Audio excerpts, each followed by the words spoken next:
اللہ سبحانہ و تعالیٰ کے نام پاک سے آغاز، جو بڑا مہربان نہایت رحم فرمانے والا ہے، اور کروڑوں درود و سلام ہمارے اور آپ کے آقا حضرت احمد مجتبی محمد مصطفیٰ صلی اللہ علیہ وآلہ وسلم پر کہ آپ کی خدمت اقدس میں ہدایت درود پیش کرنا اہل ایمان کے لیے دنیا اور آخرت میں کامیابی، بھلائی، فلاح،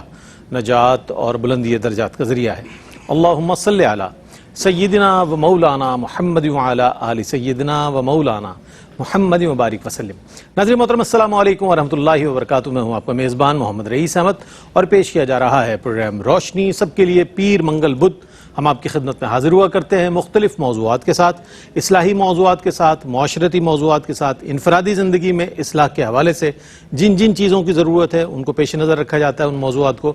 اجتماعی طور پر اس معاشرے کو یا اس اسلامی معاشرے کو کس طرح بہتر بنایا جا سکتا ہے، قرآن و حدیث کی روشنی میں، نبی کریم علیہ السلام کے فرامین اور سلف صالحین کی تعلیمات کی روشنی میں، ان کے اقوال کی روشنی میں اور ان کے کردار کی روشنی میں ہم اپنے آپ کو کیسے بنا سکتے ہیں، سنوار سکتے ہیں اور اسلامی معاشرے کی تشکیل میں اپنا کیا کردار ادا کر سکتے ہیں۔ اس حوالے سے RYQTV کا یہ پروگرام انتہائی اہم ہے کہ جو ہمارے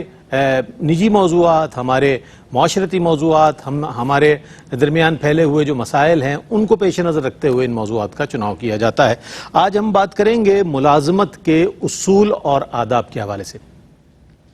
ملازمت ایک بہت بڑی نعمت ہے اللہ کی، جس کو نصیب ہو جائے۔ جو بے روزگار ہیں ان سے پوچھیں اس کی قدر و قیمت کی، جناب ملازمت کی کتنی اہمیت ہوتی ہے۔ کوئی اگر بے روزگار ہے تو اس سے اس کا حال پوچھیں تو بہتر طور پر بتا سکے گا۔ اچھا، جن لوگوں کے پاس روزگار میسر ہے، خواہ وہ سرکاری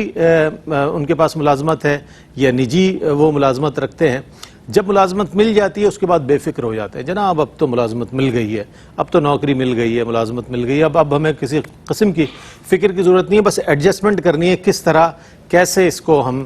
رن کر سکیں، اس کو کس طرح چلا سکیں۔ جبکہ میں سمجھتا ہوں بہت بڑی ذمہ داری ہے اور ایک مسلمان کے لیے انتہائی اہم ذمہ داری ہے، کیونکہ کسب رزق حلال عین عبادت قرار دیا گیا ہے۔ اور سرکار علیہ السلام کی حدیث مبارکہ ہے، الکاسب حبیب اللہ، محنتی جو ہے وہ اللہ کا دوست ہے۔ ہم یہ سمجھتے ہیں کہ جناب تساہل میں ہمارے لیے سہولت ہے، سستی، کاہلی، گھر پہ بیٹھ کر آرام کرنا، اور جناب کام کرنے والے کام کریں گے، آرام کرنے والے آرام کریں گے۔ اس اعتبار سے ملازمت کے جو اصول ہیں، جو آداب ہیں، وہ ہمیں جاننے چاہیے تاکہ ہم ان کے مطابق اگر اپنی اپنی ذمہ داریاں انجام دیں گے تو ہمیں دنیاوی ثمرات بھی ملیں گے، اخروی اجر و ثواب بھی ہمیں ضرور مل سکے گا۔ اس حوالے سے انشاءاللہ بات کریں گے۔ علامہ مفتی سید زیغم علی گردیزی صاحب ہمارے ساتھ موجود ہیں، جو انشاءاللہ ہمارے سوالات کے جوابات عنایت فرمائیں گے۔ بہت عمدہ عالم دین ہے ماشاءاللہ، اور امجدیہ میں افتاء میں اپنی خدمات انجام دے رہے ہیں، درس و تدریس آپ کا سلسلہ ہے۔ تشریف فرمائیں۔ السلام علیکم ورحمۃ اللہ وبرکاتہ۔ وعلیکم السلام ورحمۃ اللہ وبرکاتہ۔ اچھا حضرت، میں یہ چاہتا ہوں کہ ابتداً ہم یہ بات کریں کہ کسی بھی کام کے لیے خدمات پیش کرنے کے حوالے سے اسلام ہمیں کیا تعلیمات دیتا ہے، میں چاہتا ہوں اس پر کچھ کلام فرمائیے گا۔ بسم اللہ الرحمن الرحیم، اللہم صلی علی محمد وعلی آل محمد وبارک وسلم۔ بہت شکریہ رئیس بھائی، اور بالخصوص آج کا جو موضوع ہے یہ انتہائی حاضرہ سے مطابقت رکھنے والا اور ہماری زندگیوں میں اس کا بڑا رول ہے۔ اور قرآن کریم میں ہم اگر رزق حلال سے متعلق اور کسب حلال سے متعلق دیکھیں تو قرآن کریم میں بے شمار تاکیدات بیان فرمائی۔ اس کائنات میں سب سے جو عظیم ترین گروہ ہے وہ انبیاء کرام علیہ السلام کا ہے۔ اللہ تعالیٰ نے بطور خاص ان کو سب سے پہلے جو حکم عطا فرمایا وہ کسب حلال سے متعلق، پھر اعمال صالحہ سے متعلق تاکید فرمائی۔ ارشاد خداوندی ہے کہ یا ایھا الرسول کلوا من الطیبات واعملوا صالحا، کہ اے رسولان نظام پاکیزہ اور حلال چیزیں کھاؤ، یعنی اس کے لیے کوششیں کر کے کسب کرو، اس کے لیے محنت کرو، اور پھر اس کے بعد فرمائے کہ واعملوا صالحا، اعمال نیک اعمال کو اختیار کرو۔ یہاں مفسرین نے فرمایا کہ عمل صالح سے پہلے اللہ رب العالمین نے کسب حلال کی تاکید فرمائی،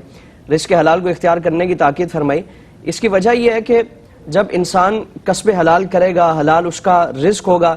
اس کے ذریعے وہ تقویت حاصل کرے گا، تو اللہ تعالیٰ اس کی غذا کی وجہ سے وہ تقویت حاصل کر کے جتنی بھی عبادات کرے گا اللہ تعالیٰ اس کو قبول فرمائے گا۔ بالکل۔ لیکن اگر وہ کسب حلال کے لیے اہتمام نہ کرے، کوشش اور اس میں خیال نہ کرے، اور اعمال صالحہ اگرچہ جتنے ہی کیوں نہ ہوں، اللہ رب العالمین ان اعمال کو قبول نہیں فرمائے گا جب تک اس کی غذا میں اور جس چیز سے وہ تقویت حاصل کر رہا ہے وہ جائز طریقے سے حاصل نہ ہو۔ تو اس لیے قرآن کریم میں اس کی تاکید فرمائی گئی۔ آپ صلی اللہ علیہ وسلم نے بھی اس کی تاکید فرمائی کہ انسان اپنے روزگار سے متعلق اس کو خیال کرنا چاہیے کہ وہ اس کی غذا کہاں سے آ رہی ہے, اس کی آمدنی کہاں سے آ رہی ہے. آپ صلی اللہ تعالیٰ علیہ وآلہ وسلم کا اور دیگر انبیاء کا اگر ہم معاملہ دیکھیں تو حضور نے خود کسب حلال کے لیے کوششیں فرمائی ہیں. حضور نے جس طرح آپ صلی اللہ تعالیٰ علیہ وسلم نے حضرت خدیجہ الکبریٰ سے نکاح سے پہلے آپ کا مال تجارت شام میں اور دیگر علاقوں میں جا کر اس کو فروخت کیا, اور پھر اس سے پہلے انبیاء کرام علیہ السلام کا اگر ہم جائزہ لیں, قرآن کریم میں حضرت موسیٰ علیہ السلام اور حضرت شعیب کا جو آپس میں ایگریمنٹ تھا اس کو بیان فرمایا گیا کہ 8 سال جو حضرت شعیب علیہ السلام نے حضرت موسیٰ سے فرمایا تھا کہ اگر آپ میرے ہاں ملازمت کریں, ملازمت سے مراد یہاں ظاہراً تو حضرت موسیٰ علیہ السلام ان کی جو خدمت کا ایک معاملہ تھا اور ان کے کاموں میں ہاتھ بٹانا تھا, اور دراصل حضرت موسیٰ علیہ السلام کی تعلیم و تربیت بھی مقصود تھی. پھر اس کی وجہ سے حضرت شعیب علیہ السلام نے جو اپنی صاحبزادی کا نکاح حضرت موسیٰ علیہ السلام سے فرمایا, تو اس طور پر بھی حضرت موسیٰ علیہ السلام کا تذکرہ فرمایا گیا. تو یہاں پیش نظر یہ ہو کہ کوئی بھی کام جو جائز ہے, حلال ہے, اور وہ اس میں کوئی خرابی اور قباحت نہیں ہے, ظاہراً اس میں کوئی خرابی اور قباحت نہیں ہے, شریعت سے متصادم نہیں ہے, تو اس کو اختیار کرنے میں ہمیں کوئی عار اور شرم محسوس نہیں ہونی چاہیے. یعنی انبیاء کرام علیہ السلام کا اگر سیرت طیبہ کا جائزہ لیں تو کوئی انبیاء میں سے کوئی نبی ہیں جو درزی کا کام کرتے ہیں, کوئی بڑھائی کا کام کرتے ہیں, کوئی کھیتی باڑی کرتے ہیں, اور کوئی مال مویشیوں کو پالتے ہیں, کمتر نہیں ہے, کمتر نہیں ہے. ان ساری چیزوں میں اللہ تعالیٰ نے عظمتیں رکھی ہیں, محنت میں عظمت ہے. یعنی کسی کام جو جائز ہے, حلال ہے, اور وہ انسانی شرف کے منافی نہیں ہے, ہم اس کو اختیار کریں, اللہ رب العالمین اس سے برکت عطا فرمائے گا. انبیاء نے اس کو اختیار کیا, اور پھر اس پر اللہ تعالیٰ اجر کتنا عطا فرماتا ہے. آپ صلی اللہ علیہ وسلم ایک مرتبہ مسجد نبوی میں بیٹھے ہیں اور صحابہ کرام حضور کی بارگاہ میں حاضر ہیں, صبح کا وقت ہے. حضور کی بارگاہ میں صحابہ عرض کرتے ہیں, اچانک سامنے سے ایک شخص گزرا جس کو اللہ تعالیٰ نے ایک صحت مند ان کو صحت عطا فرمائی ہے, تندرست و توانا ہے. عرض کیا رسول اللہ, کیا اچھا ہوتا کہ یہ شخص ہمارے ساتھ آ کر بیٹھتے, جہاد میں جاتے, نمازوں میں مسجد میں حاضر رہتے, آپ کی مجالس میں شریک رہتے, اور اس طور پر اللہ رب العالمین کا قرب حاصل کرنے کی کوشش کرتے ہیں. تو حضور نے فرمایا کہ کیا تم نے نیکی کو اتنا محدود کر لیا ہے کہ اگر کوئی شخص جہاد کے لیے کمر بستہ ہو جائے, مجالس میں آ کر بیٹھے, علم حاصل کرے, ذکر کی محفل میں بیٹھے, تو کیا صرف یہی نیکی ہے؟ حضور نے فرمایا کہ اگر خدا کی عزت کی قسم اگر یہ شخص اس طور پر اس نیت کے ساتھ بازار میں جا رہا ہے کہ وہاں جا کر محنت کرے, کسب حلال کرے,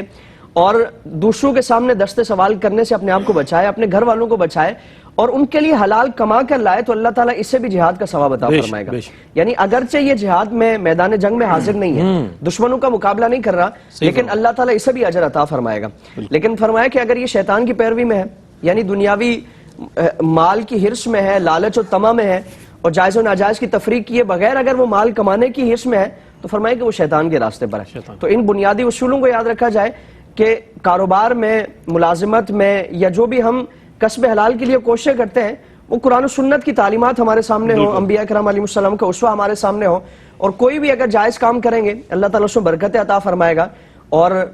جتنا محنت کے ساتھ کریں گے اللہ تعالیٰ اس محنت کو ضائع نہیں فرمائے گا. یقیناً بہت اچھی بات آپ نے ارشاد فرمائی. یہ ملازمت کے حوالے سے جو اس کے لیے ضروری احکام ہیں ان کے حوالے سے مفتی صاحب ارشاد فرما رہے تھے. آج ہمارے یہاں یہ سمجھا جاتا ہے کہ جناب بس میری ذمہ داری اتنی ہے اور میں نے اتنا کیا اور میں اس سے بری ذمہ ہوں. جو آپ کے ذمے کام دیا گیا ہے اس کو بہت ہی احسن طریقے سے پائے تکمیل کے پہنچانے کے لیے جو آپ کوششیں کرتے ہیں وہ بھی کوشش آپ کی نیکیوں میں شمار کی جاتی ہے. تو میں اگلے سوال کی جانب بڑھوں گا, اور یہ سوال بھی بہت ہی اہم سوال ہے. مفتی صاحب یہ فرمائے گا کہ وقت کا اجارہ جسے آج کل ملازمت کہا جاتا ہے, چونکہ ظاہر ایک وقت دیا جاتا ہے 9 to 5 کی جو عام ٹائمنگ ہے, اس میں 9 بجے سے 5 بجے تک کی, یا اور جہاں کئی شفٹوں پہ کام ہے, تو اس کا ایک اجارہ کیا جاتا ہے کہ بھئی اس وقت کا ہم اتنا پیسہ آپ کو دیں گے اور آپ سے اتنا وقت لیں گے. تو اس حوالے سے شرعی احکامات جو ہیں وہ کیا ہیں, اس کے حوالے سے میں چاہتا ہوں کچھ ارشاد فرمائیے. اس میں کسب حلال کی مختلف صورتیں ہیں. بعض لوگ ملازمت کرتے ہیں, بعض لوگ کاروبار کرتے ہیں, اور کسب حلال کے لیے جو ملازمت کا ایک سلسلہ ہے, اس کو ملازم کو اجیر کہا جاتا ہے, اور اس کی 2 صورتیں ہیں, اجیر خاص ہے اور اجیر عام ہے. اجیر عام یعنی وہ اپنے کام کاج میں کسی ادارے کا پابند نہیں ہوتا, اور کوئی بھی آ کر اپنا کام اس سے کرا سکتا ہے. یعنی اس کا وقت وہ ہر کسی کے لیے خدمت کے طور پر وہ آفر کرتا ہے کہ میری یہ خدمات ہیں اور میری طرف سے یہ کام ہے. مثال کے طور پر حجام ہے, درزی ہے, اب وہ کسی کا پابند نہیں ہوتا, کوئی بھی آ کر کسی بھی وقت اس سے وہ کپڑے سلوانے کا کام ہے یا بال کٹوانے کا کام ہے اس سے وہ خدمات حاصل کر سکتا ہے. اجیر خاص یہ ہے کہ وہ شخص کسی ادارے کا مخصوص وقت میں وہ ملازم ہو, یعنی وہ اپنا ان کے ساتھ ایگریمنٹ کرتا ہے کہ میں اس ٹائم میں آپ کا پابند ہوں اور میں اپنا وقت آپ کو فروخت کرتا ہوں. یعنی وہ وقت کا اجارہ کرتا ہے کہ میرا مثال کے طور پر 9 بجے سے لے کے 5 بجے تک میں آپ کا ملازم ہوں, اس وقت میں آپ مجھ سے میرے متعلقہ جو بھی کام ہے وہ آپ کرائیں گے. اب وہ جس قدر وہ وقت دے گا اس وقت کا اجارہ اور اس وقت کی محنت کی جو اجرت ہے وہ ان سے حاصل کرے گا. اب اس میں یہ بھی ہے کہ مثال کے طور پر 9 سے 5 بجے تک کسی کا ٹائم ہے, وہ کسی کمپنی یا کسی ادارے میں موجود ہے, اگرچہ اس کمپنی کی طرف سے اس کو کوئی ابھی کام نہیں دیا گیا لیکن وہاں وہ وقت گزار رہا ہے تو اس وقت کا وہ اجارہ ان سے لے سکتا ہے, اجرت وہ حاصل کر سکتا ہے. لیکن اس کی دوسری صورت جو ہے, یعنی یہاں تو جائز ہے اس کے لیے کہ وہ اگرچہ کمپنی کی طرف سے مثال کے طور پر کمپنی کے پاس ابھی مال نہیں ہے, ابھی آرڈر نہیں ہے اور وہ اپنے ملازمین کو انہوں نے آرام دیا ہوا ہے کہ وہ کمپنی میں ہی رہے اور جب بھی کام آئے گا یا جب بھی آرڈر آئے گا تو ان کو کام کرنا پڑے گا. تو جتنی دیر اس نے کام نہیں کیا وہ اس کی اجرت لے گا, ظاہر ہے کیونکہ وقت کا اجارہ ہے, وقت اس نے اس کی اجرت, وہ اپنی ڈیوٹی پر ہے, کام بھی نہیں کر رہا لیکن وقت کو پورا کر رہا ہے کہ میرے 5 بجیں گے تو میں چلا جاؤں. یہ ہمارے ہاں اس کا دوسرا جو پہلو ہے وہ ہمارے یہاں بہت زیادہ پایا جاتا ہے. یعنی ہم نے کام ہونے کے باوجود کام نہیں کرنا اور اجرت پوری لینی ہے اور ٹائم پورا کرنا ہے. ٹائم بھی مثال کے طور پر آج اکثر یہ چیز دیکھنے میں آتی ہے کہ ہم آنے میں تاخیر سے آتے ہیں اور جانے میں کوشش کرتے ہیں کہ پہلے چلے جائیں, وقت سے پہلے چلے جائیں. اب ہم نے کسی کمپنی کے ساتھ یا کسی ادارے کے ساتھ جو ٹائمنگ کا اجارہ کیا ہے, جو وقت کا اجارہ کیا ہے کہ 9 بجے سے لے کے 5 بجے تک ہم نے آپ کے ہاں اپنا وقت فروخت کر دیا, میرا وقت آپ کو میں نے بیچ دیا ہے, اس میں میں آپ کا ملازم ہوں. اب اس میں اگر کمپنی کی طرف سے اجازت ہے کہ آپ جا سکتے ہیں تو اس میں تو کوئی اس میں اعتراض والی بات نہیں ہے اور کوئی اس میں وہ نہیں ہے. لیکن وہ سب بہت اچھا موضوع ہے اور اس پر آپ کا جواب بھی مزید ایک تشنگی ہے جس کے حوالے سے ہم جاننا چاہیں گے کہ مزید اس میں کیا کیا چیزیں ہیں. آج کل دیکھا یہ جاتا ہے کہ جو وقت ہے اس کو سوشل میڈیا کے ذریعے پورا کیا جاتا ہے. جناب موبائل چلائیں آپ, وقت آپ کو پتہ ہے کہ بہت جلدی گزر جائے گا اور وقت گزر جائے گا, آپ کی ٹائمنگ پوری ہو جائے گی, آپ اپنے سوشل میڈیا پر جتنے کانٹیکٹس ہیں وہ کر لیں گے, آپ سوشل میڈیا کے ذریعے بہت سے کچھ, اور اس کے علاوہ بھی وقت ضائع کرنے کے بہت سے طریقے ہیں جو اختیار کیے جاتے ہیں. لیکن وہ تمام طریقے جو ہیں اس کے حوالے سے باز پرس ہوگی کہ جو آپ کو ٹائم دیا گیا اس میں آپ نے دیانتداری کے ساتھ اس کام کو سر انجام کیوں نہیں دیا. ایک وقفہ لیتے ہیں, وقفے کے بعد لوٹیں گے اور انشاءاللہ مفتی صاحب اسی جواب کو یہیں سے کنٹینیو کریں گے. آپ ہمارے ساتھ رہیے گا. جناب آپ کا خیر مقدم ہے اور آج ملازمت کے حوالے سے بات ہو رہی ہے, اصول اور ضوابط اور آداب کے حوالے سے بات ہو رہی ہے اور اس کو اتنا کیجول نہیں لینا چاہیے. جناب بہت ملازمت ہے, بس کیا کریں, گزارا ہے, لیکن نہیں, اس میں ذمہ داریاں ہیں, آجر کی بھی اجیر کی بھی, اور اس حوالے سے کیا کیا ذمہ داریاں شرعی طور پہ ہمارے لیے کیا احکامات ہیں اس حوالے سے ضرور جاننے کی ضرورت ہے. ہمیں جوائن کیا ممتاز معروف عالم دین حضرت علامہ مفتی ارشاد حسین سعیدی صاحب, بہت ہی زبردست عالم دین ہے ماشاءاللہ, وقی مطالعہ رکھتے ہیں اور قرآن و حدیث کے حوالے سے مدلل گفتگو فرماتے ہیں. السلام علیکم ورحمۃ اللہ وبرکاتہ. وعلیکم السلام ورحمۃ اللہ. خیر مقدم ہے آپ کا. سوالات کی جانب پھر اس کی جانب بعد آپ کی جانب بڑھیں گے. اچھا, میں مفتی صاحب یہ جاننا چاہ رہا تھا کہ وقت کا اجارہ کرنے کے حوالے سے جسے ملازمت کہا جاتا ہے اس میں جو جواب کا آخری حصہ رہ گیا تھا میں چاہتا ہوں بیان فرمائیں. اس میں اجیر خاص جو ہے, یعنی کسی بھی ادارے کا ملازم, وہ ادارے کے ساتھ اس نے جو اپنے وقت کا اجارہ کیا اس وقت میں وہ ادارے کا پابند ہے اور ادارے کی طرف سے جو پابندی کا اور جو ملازمت کا وقت ہے اس وقت میں کوئی اور کام کرنا اس کے لیے جائز نہیں ہے. اچھا, جو وقت طے ہے اس وقت سے پہلے جانا یا وقت میں کسی بھی طرح کی بددیانتی کرنا یا کسی اور کام میں اپنے وقت کو لگانا, یعنی جو ادارے کی پالیسی کے خلاف ہے, اگر اس نے ایسا کیا تو اس کا عمل بھی ناجائز ہے. اور اگر وقت سے پہلے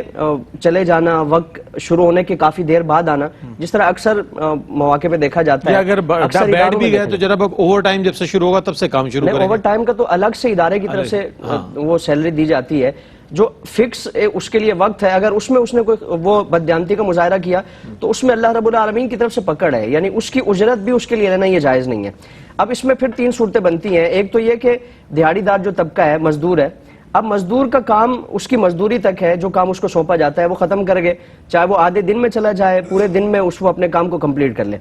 اور اس میں پھر ایک یہ ہے کہ وہ نجی کسی کا ملازم ہے. اب اگر اس نے اپنی ملازمت میں کوئی اس طرح کی بددیانتی کا معاملہ کیا تو اس کا اور اس کے مالک کا معاملہ ہے, وہ اس سے اپنے آپ کو بری و ذمہ کرا سکتا ہے, اس سے معافی مانگ کے اپنے آپ کو جو ایک وبال ہے اس سے خلاصی حاصل کر سکتا ہے. لیکن یہاں جو تیسری صورت فقہاء نے بیان فرمائی کہ ایک شخص وہ اجتماعی طور پر مسلمانوں کے معاملات، رعایا کے معاملات اس سے وابستہ ہے، اور یا سرکاری طور پر وہ مسلمانوں کے معاملات سے متعلق اس کی ذمہ داری ہے. اب اگر اس نے وقت میں کوئی کوتاہی کی یا اپنے فرائض میں کوتاہی کی، تو چونکہ مسلمانوں کے معاملات اس سے وابستہ ہے، مسلمانوں کی ضروریات اس سے وابستہ ہے. مثال کے طور پر کوئی اسکول ٹیچر ہے، اب وہ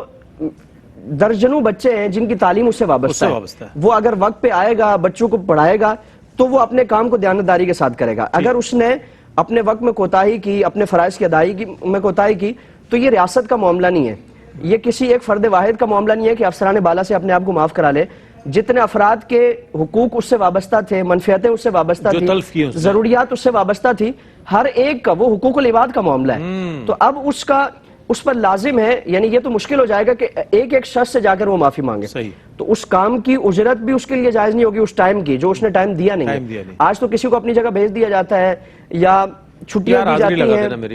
یا کسی بھی طور پر، یعنی وہ اب تو وہ بائیو میٹرک کا سسٹم ہے تو وہ لگا کے پھر واپس چلے جاتے ہیں. تو جتنا ٹائم ہماری ذمہ داری ہے اس میں اگر کسی بھی قسم کی کوتاہی ہوگی، جو ٹائم ہم نے ادارے کو نہیں دیا، اپنی ملازمت کو نہیں دیا، اس ٹائم کی اجرت بھی لینا ہمارے لیے جائز نہیں ہوگا. اچھا، اب تک تو اجیر کے حوالے سے ہم نے بات کی، ملازمین کے حوالے سے ان کے ذمہ داریاں اور شرعی طور پر جو احکامات ہیں. اب آجر کے حوالے سے مینیجر یا مالکان جو بھی ہیں،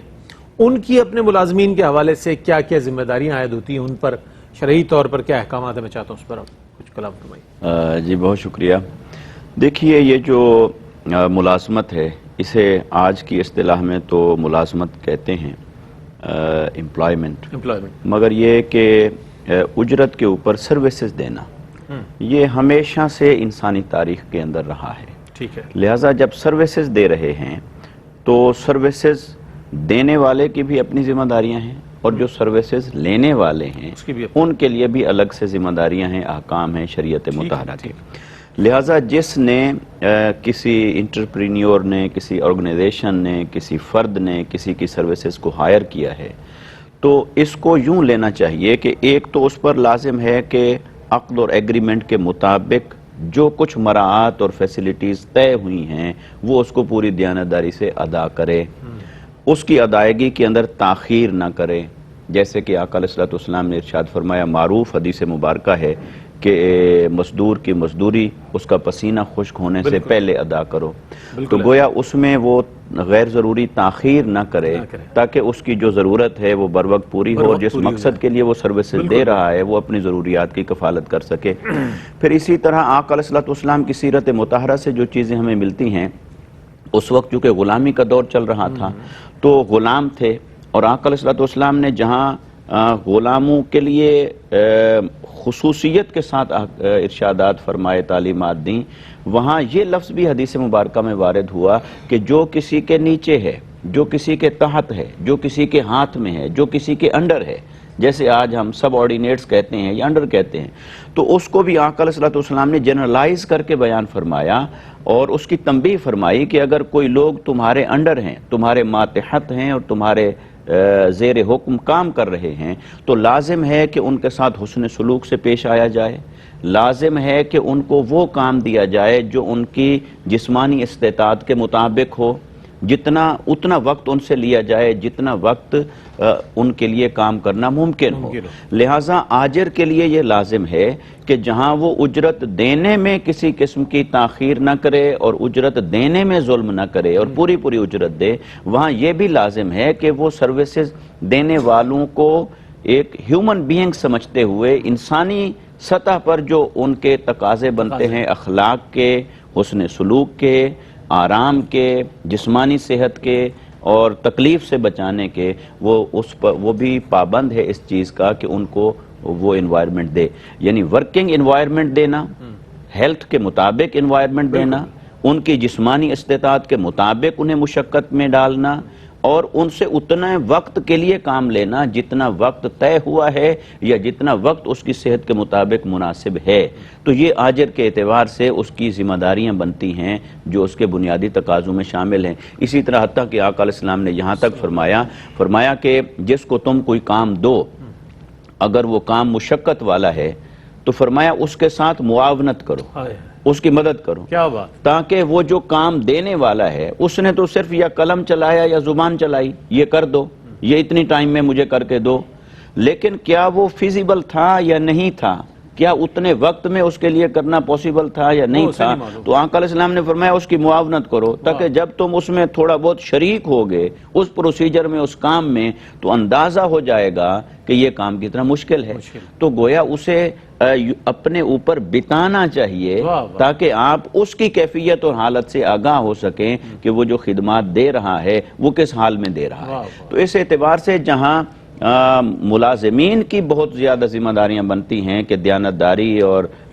فرض منصبی کو ادا کریں، وہاں اس سے بڑھ کر ذمہ داریاں آجر کی ہیں کہ جس نے ان کو ہائر کیا ہے، وہ امپلائر ہے، اس کی ذمہ داریاں بنتی ہیں کہ وہ جہاں انہیں اجرت دے وہاں ان کے ساتھ حسن سلوک سے بھی پیش آئے، حسن معاشرت سے بھی پیش آئے۔ بہت بنیادی اصول آپ نے وضع فرما دیے جو کہ ہیں، اور اس کا بیان فرما دیا کہ اجیر کے تو ہے ہی جو ذمہ داری ہے، لیکن آجر کی جو ملازم جو مینیجرز ہیں یا مالکان ہیں ان کی کتنی ذمہ داریاں ہیں کہ بہترین انوائرمنٹ دیا جائے، ورکنگ انوائرمنٹ دیا جائے، انہیں اتنا ہی کام دیا جائے جتنا وہ بوجھ اٹھا سکے، اور ٹائم فریم دے دیا جاتا ہے جناب اتنے کم وقت میں اتنا زیادہ کام کرنا ہے۔ وہ ہمارے ہاں بجلی کے بھی ایسی صورتحال ہے کہ وہ ہے یا نہیں ہے، لیکن ورکرز کو کام کر کے دینا ہے پورا، چونکہ ظاہر ہے آرڈر یہی ہے اور اس ٹائم فریم میں کرنا ہے۔ بہر صورت بہت سی ذمہ داریاں آجر کی بھی، اجیر کی بھی۔ اب یہاں ہم یہ سمجھتے ہیں کہ جاب ہنٹنگ کے حوالے سے، یعنی کہ ملازمت کے حصول کے حوالے سے بہت زیادہ لوگ پریشان نظر آتے ہیں، اور اس پریشانی میں بہت سی چیزیں ان کے ذہن میں ہوتی ہے کہ جناب اس طرح کر لیا جائے تو ملازمت کا حصول ممکن ہوگا، ایسے کر لیا جائے، اس طرح کسی سے جیک لگوا لے، کسی سے کوئی بات کر لے، کوئی سورس لگوا لے اپنی، یا آخری کام یہ ہوتا ہے کہ رشوت دے دی جائے اور رشوت دے کر اپنا کام کیا جائے، یعنی کہ ملازمت حاصل کی جائے۔ رشوت دے کر ملازمت کا حصول جو ہے یہ ایک عام سی بات بن گئی، اور پھر وہ رشوت نہیں کہلاتی ہے، تحفہ کہلاتا ہے۔ جناب صاحب کو تحفہ دے دیں گے تو انشاءاللہ کام ہو جائے گا، تمہارا کام تو منٹوں میں ہو جائے گا، فائل کو ذرا بھاری کر دینا، فائل کے نیچے ویل لگا دینا، بہت ساری اصطلاحات ہیں جدید اس میں کہ جو آپ سنتے ہوں گے، دیکھتے ہوں گے، آپ کہتے ہوں گے واقعی فائل کے نیچے ویل لگے تھے کہ جو اتنی تیزی سے وہاں تک پہنچ گئی جہاں اسے جانا تھا اور جہاں اس کے فائنل سگنیچر ہونے تھے، یا فائل اتنی مضبوطی کے ساتھ گئی ہے، اتنی مستحکم ہو کر گئی ہے کہ جہاں جائے گی وہاں سے رد نہیں ہوگی۔ بہر صورت یہ ساری چیزیں۔ اچھا حضرت یہ فرمائیے گا، اب اس کے بعد درمیان میں وقفہ آ جائے تو وقفہ بھی لیں گے، پھر آپ کا جواب بھی مکمل کریں گے۔ یہ فرمائیے گا کہ ملازمت کے حصول کے لیے رشوت کا دینا، اس حوالے سے کیا کہیے؟ اس میں سب سے پہلے تو رشوت کا جو شرعاً اس کی ناپسندیدگی ہے اور کتنا بڑا کبھی یہ جرم ہے، اس کو پیش نظر رکھنا یہ ضروری ہے۔ قرآن کریم میں بھی اس کی مذمت بیان فرمائی گئی، اور آپ صلی اللہ تعالیٰ علیہ وآلہ وسلم نے راشی اور مرتشی دونوں پر لعنت فرمائی کہ جو رشوت دینے والا ہے اور رشوت لینے والا ہے اس پر اللہ کی لعنت ہے۔ اور دوسری حدیث میں فرمایا کہ الراشی والمرتشی کلاہما فی النار، کہ رشوت دینے اور لینے والا دونوں جہنمی ہیں۔ تو اس کی قباحت ہمارے پیش نظر رہنی چاہیے، وہ کسی بھی صورت میں ہو۔ جس طرح ہمارے ہاں کسی منصب کے حصول کے لیے ہم کسی ملازمت پہ ہیں، ہم نے ترقی کے لیے کوشش کرنی ہے، تو اس کے ساتھ یہ ایک اس کے لوازمات میں یہ چیز سمجھی جاتی ہے کہ فلاں افراد کو اگر کھلائیں پلائیں گے تو ہمارا کام ہو جائے گا، یعنی رشوت کے طور پر۔ اور اس کی بنیادی جو تعریف ہے، ایک بڑی آسان تعریف کہ حق کو ناحق بنانے کے لیے یا ناحق کو حق بنانے کے لیے، یعنی وہ حق نہیں ہے، اس کو اپنے لیے حق کے طور پر بنانے کے لیے کوئی بھی مال یا کوئی بھی اس طرح کی جو مراعات ہیں وہ دی جائیں، وہ رشوت کے زمرے میں آئیں گے۔ تو اگر کسی نے اپنی ترقی کے لیے، منصب کے حصول کے لیے، یا پھر اپنا کوئی کام پھنسا ہوا ہے، کسی کے ہاں کوئی اس طرح کی مجبوری آ گئی ہے، اس کام کو نمٹانے کے لیے، نکلوانے کے لیے، یا اپنے حق میں، جس طرح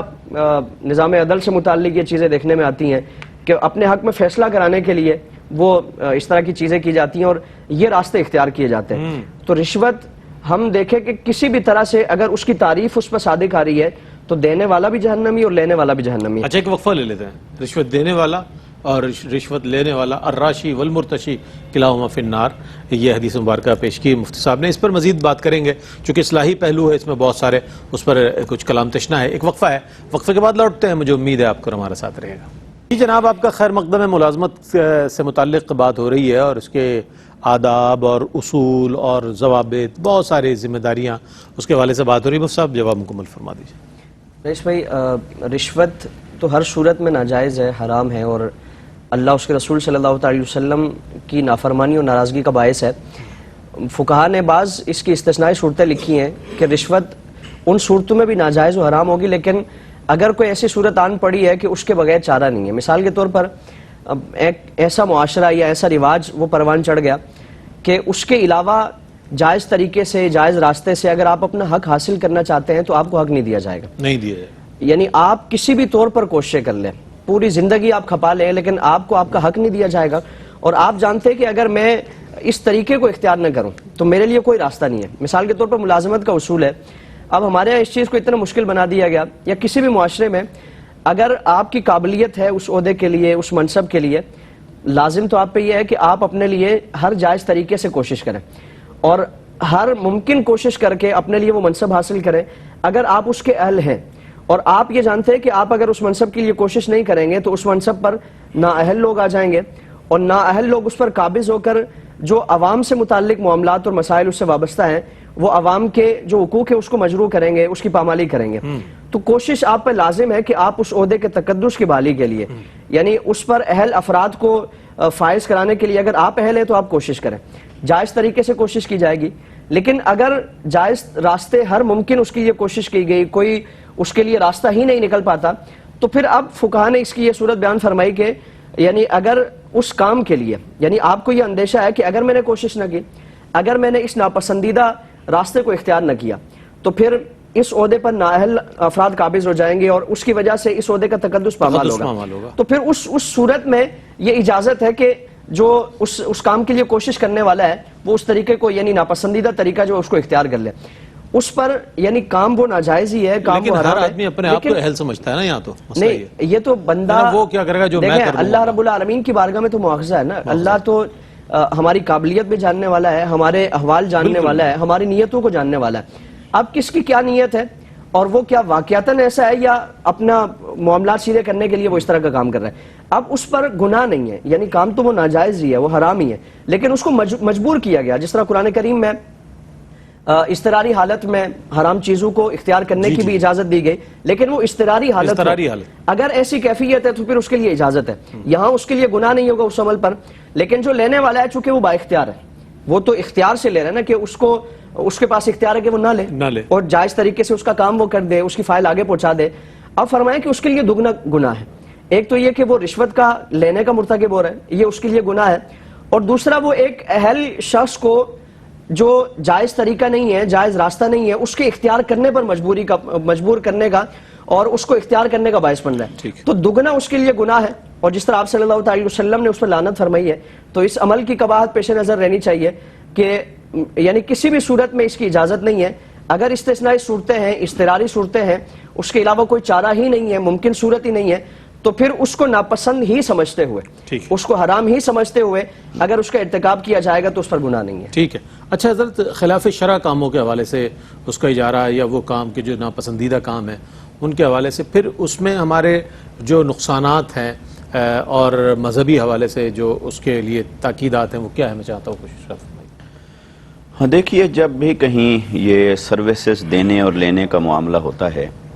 اس کی پہلی شرط ہی یہی ہے کہ وہ سروسز دینا فی نفس ہی شریعت میں حلال ہو, تو دینے والے کے لیے بھی حلال ہوا اور لینے والے کے لیے بھی حلال ہوا. بعد ازاں اس کے پھر تقاضے, ذمہ داریاں, ریکوائرمنٹس, اس کا اطلاق ہوتا ہے کہ اب اس کو کیا کرنا چاہیے اور اس کو کیا کرنا چاہیے. اور اگر بنیاد ہی باطل ہو جائے, بنیاد ہی غیر شرعی ہو جائے, کہ اگر کسی جگہ پر کام کی نوعیت ایسی ہے کہ وہ کام غیر شرعی ہے, مثال کے طور پر ایک جگہ کسی آدمی کو ہائر کیا جاتا ہے اور وہ جھوٹ ہی بولنا ہے,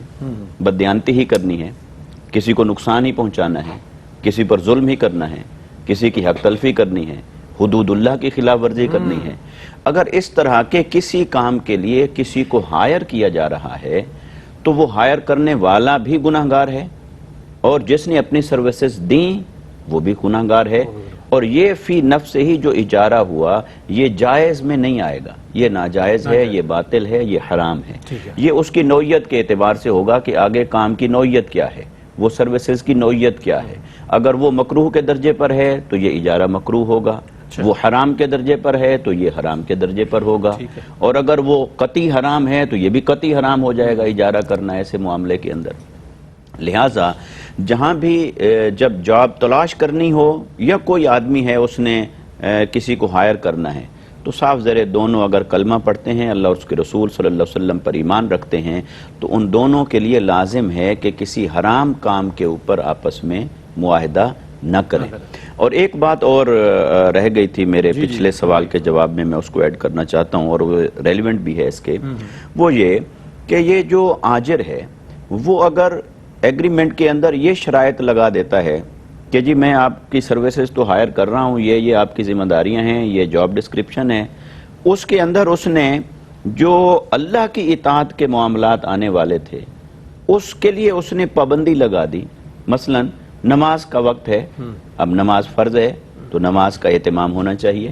اب اگر کوئی آجر اپنے ملازمین کو نماز پڑھنے سے روکتا ہے کہ میرا وقت ضائع ہو رہا ہے،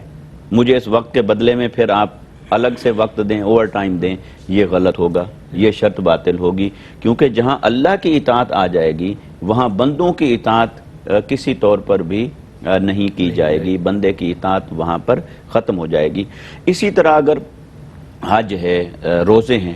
اگر ماہ رمضان المبارک ہے تو ایک آجر ہے، اس نے ایسا مشقت والا کام اپنے ملازمین کو دے دیا ہے کہ وہ روزے پورے نہیں کر پا رہے، جسمانی استطاعت ان کی متاثر ہو رہی ہے، تو وہ اللہ کی اطاعت میں رکاوٹ بن رہا ہے۔ تو اگر کوئی آرگنائزیشن، کوئی فرد، کوئی